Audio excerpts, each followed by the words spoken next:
Assalamualaikum warahmatullahi wabarakatuh.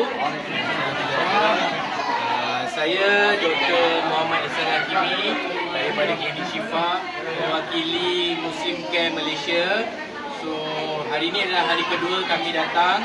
Kami daripada Malaysia turun ke Bandar Aceh. Kemudian hari ini kami ke Jengke,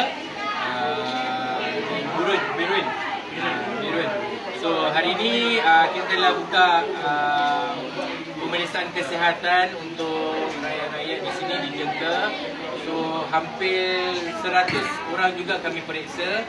Kebanyakannya menghadapi penyakit gatal-gatal yang memerlukan ubat sapu, batuk, demam, dan ada juga yang cirit-birit lah, mungkin disebabkan dengan bencana yang dihadapi.